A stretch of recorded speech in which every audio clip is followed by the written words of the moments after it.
ഇന്ന് ഏറ്റവും പ്രധാനമായിട്ടുള്ളതും ഏറ്റവും നിർണായകമായിട്ടുള്ളതും ഇന്ന് ഹൈക്കോടതി ടി.വി.കെയുടെ ഹർജി പരിഗണിക്കുന്നു എന്നുള്ളതാണ്. ഈ സംഭവത്തിൽ ഒരു ഗൂഢാലോചന ആരോപിച്ചുകൊണ്ട് ഇന്നലെയാണ് ടി.വി.കെ മദ്രാസ് ഹൈക്കോടതിയിൽ ഹർജി നൽകിയിരിക്കുന്നത്. ആ ഹർജി ഇന്ന് 2:15 ഹൈക്കോടതിയുടെ മധുരൈ ബെഞ്ച് പരിഗണിക്കുകയാണ്. അത് ഏറ്റവും നിർണായകമായിട്ടുള്ളതാണ്. കാരണം ഇതിൽ 2 വെർഷനുകളിൽ ഏതിനോടാണ് കോടതിക്ക് കൂടുതൽ ചേർന്ന് നിൽക്കാൻ കഴിയുക? അതായത് പോലീസ് തങ്ങളുടെ ഭാഗത്തു നിന്ന് യാതൊരു പിഴവും ഉണ്ടായില്ലെന്ന് പറയുമ്പോൾ ടി.വി.കെ ഗൂഢാലോചന ആരോപിക്കുന്നു. അതിനപ്പുറത്തേക്ക് വിജയുടെ പരിപാടിയിൽ കല്ലേറുണ്ടായി.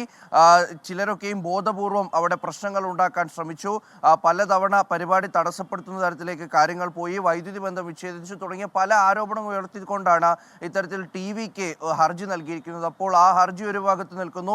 അതിനപ്പുറത്ത് തങ്ങൾ 20 പേർക്ക് ഒരു പോലീസ് എന്നുള്ള തരത്തിലേക്ക് ക്രമീകരണങ്ങൾ അവിടെ നടത്തിയിരുന്നു. അപ്പോൾ തങ്ങളുടെ ഭാഗത്ത് നിന്ന് വീഴ്ച ഉണ്ടായിട്ടില്ല, മതിയായിട്ടുള്ള നിയന്ത്രണങ്ങൾ ഏർപ്പെടുത്താൻ ടി.വി.കെയോട് ആവശ്യപ്പെട്ടിരുന്നു. തങ്ങൾ അതിന് നേതൃത്വം നൽകിയിരുന്നു, പറ്റുന്നതെല്ലാം അവിടെ ചെയ്തിരുന്നു, സാധ്യമായ പ്രവർത്തനങ്ങളെല്ലാം നടത്തി.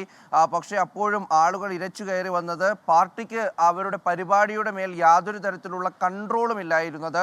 അതാണ് അപകട കാരണമെന്നാണ് പോലീസ് പറയുന്നത്. ഇന്ന് രാവിലെ എന്തായാലും സർക്കാർ ഇക്കാര്യത്തിൽ കോടതിയിൽ കൃത്യമായിട്ടുള്ളൊരു വിവരം ധരിപ്പിക്കും. രാവിലെ കോടതി സ്വമേധയാ തന്നെ കേസെടുക്കാൻ കൂടിയാണ് തീരുമാനം.